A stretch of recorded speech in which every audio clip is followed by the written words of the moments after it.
salaried employee working in corporate India. Here's a bit of a cheerful news for you. Salaried employees may be set to get a bigger pay hike in 2023, with companies budgeting for an overall median increase of 10%, according to a new survey.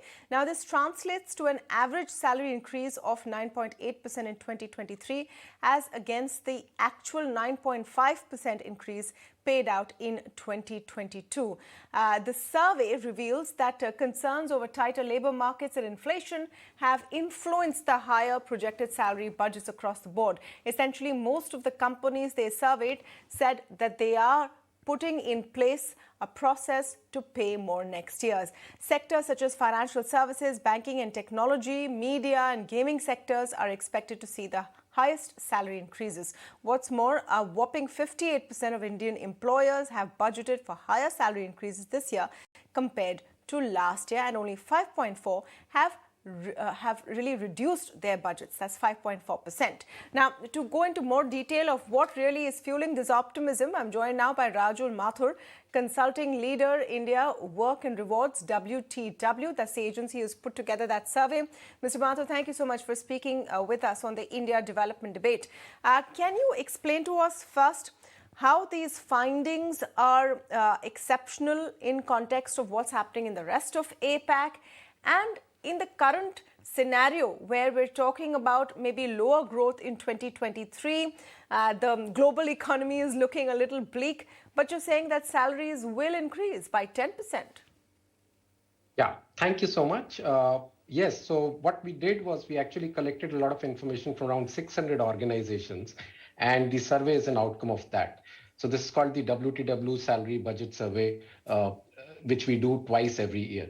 So what we found this year is that despite the challenges that we are listening from an inflation perspective or a tightening of the economy perspective, 42% of the employers still see a positive business outlook in the next 12 months as compared to the previous 12 months.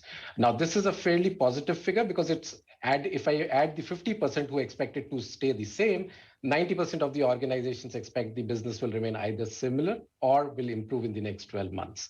So that's one of the reasons which is fueling this growth. The second clearly is the challenge of attraction and retention, which has happened with the organizations in the last 12 months. We all heard about great resignations. So organizations, despite being cautious on growth, are trying not to be cautious with respect to employees and are looking for larger budgets to manage any kind of talent-related contingency that comes in future. So the 10% is actually higher from last year, and 10% is the median number. Last year, the median number was 9.5%, when we had projected 9.3%. So clearly, there is more war chest being created with respect to managing talent for the next year. Some of the sectors which are expected to see salary growth on the higher side, but could you detail those findings from your survey?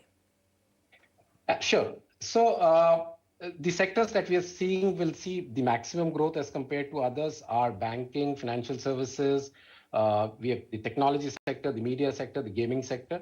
So essentially, wherever we are seeing the challenge with respect to either retaining talent or scarcity of talent in the market are the sectors where we see maximum growth happening. Having said so, since businesses have done well in the year 2022, financial year FY 2022, most organizations see a stable increase with respect to other roles as well.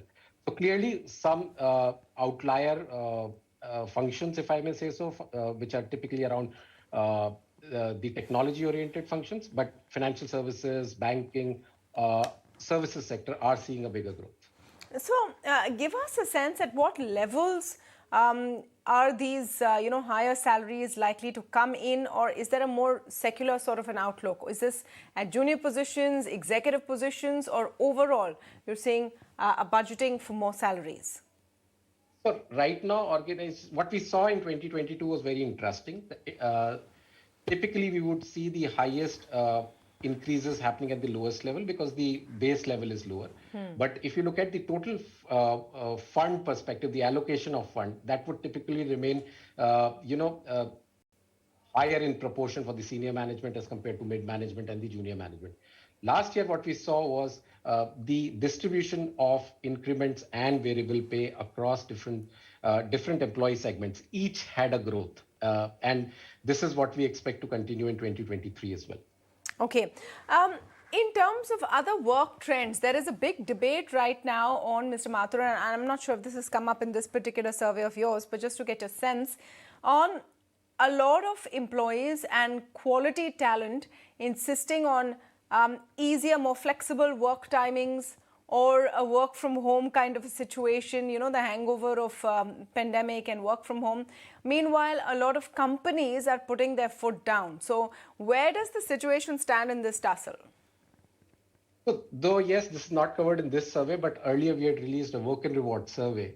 And what we saw was their organizations are trying to manage employee expectations through two methods. One is compensation, which gets covered in this survey as well, but the other is through benefits. And benefits being flexible, benefits being segmented across the employee population.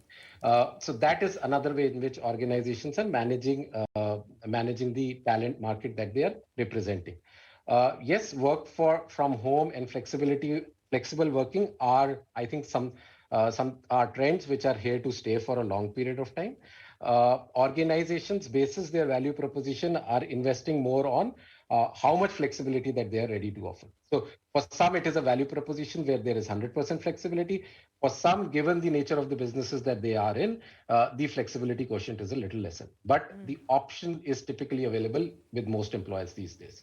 The other trend that we are also seeing very popular in terms of managing employees is around managing the career expectations. So giving alternate career opportunities to employees beyond their traditional, vertical careers. So how can I, say, belonging to a particular function, grow into something else which is of interest to me today? And organizations are creating paths for employees to navigate through such challenges of moving from your particular job family into another job family. All right, so interesting times. Good news for salaried employees, at least. And hopefully this will pan out as we go into the new year. Thank you so much, Mr. Mathur, for speaking with us today. Thank you.